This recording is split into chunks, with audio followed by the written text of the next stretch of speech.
Hi, I'm Reed Hastings, CEO and co-founder of Netflix. Yep, that's Reed Hastings. Well, not that guy, this guy. You're probably wondering why he's publicly apologizing. Well, it all started when he split streaming, which is still part of Netflix, with the DVD rental service, which is then renamed to Qwikster. Born Wilmot Reed Hastings in Boston, Massachusetts on October 1960, he's the co-founder of Netflix Incorporated, one of the biggest corporations we have today, and also the chairman. Now, Reed Hastings, Netflix's visionary leader, wasn't exactly known for bad decisions, but let's be honest, even the best make them. Yeah, we've all been there. Imagine what life might have been today without Netflix. We wouldn't have a cluster of blockbuster shows, movies from various platforms, and no competing brands to capture our attention. The path of the streaming giant wasn't always a straight shot.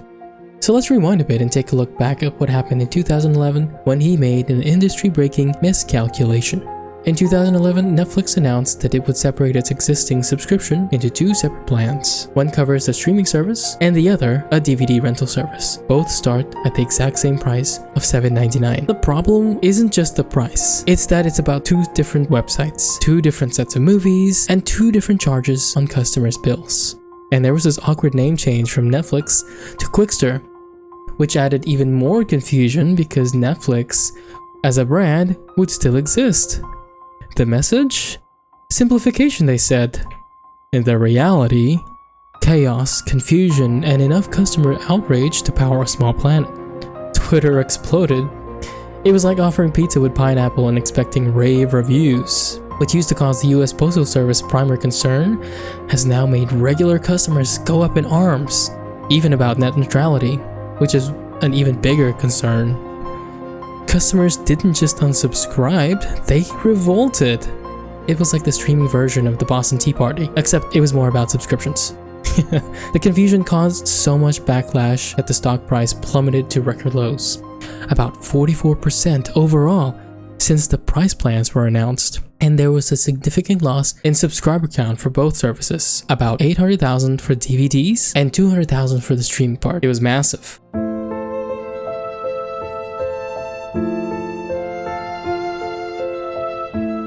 And by October of that same year, Netflix would then announce that they would bring the two services under one brand and remain loyal to their customer base. See, Netflix just didn't crawl into a corner and weep. They learned, adapted, and emerged stronger. They scrapped Qwikster and doubled down on streaming, and most importantly, they listened to their customers. And they learned that sometimes the simplest solution isn't the best, and that customers are like dragons, so don't go poking. So, what can we learn from this debacle? Respect is the first thing that I learned. It's not just about respect within our team, but also respect for the actual customers. In the case of Netflix, the various subscribers voiced all of their concerns for the services and all the things that it provided. We must treat everyone with an equal amount of respect, mainly if the lifeblood of the business depends on it. It's also important that we start from the customer first before making any major decisions. Including the customers in the conversation would have avoided all of this headache, and perhaps maybe framing. It would then take Netflix 2 years to reach the stock price it had before this weird price change. A financial lesson that many CEOs and leaders can learn from.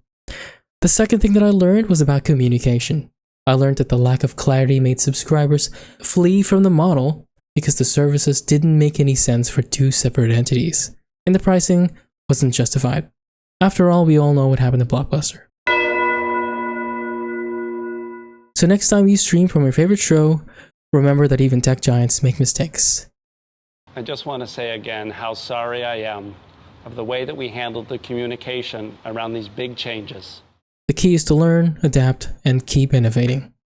There's a difference between moving quickly, which Netflix has done very well for years, and moving too fast, which is what they did in this case. So what are your thoughts, guys? Was this an important lesson for the streaming giant?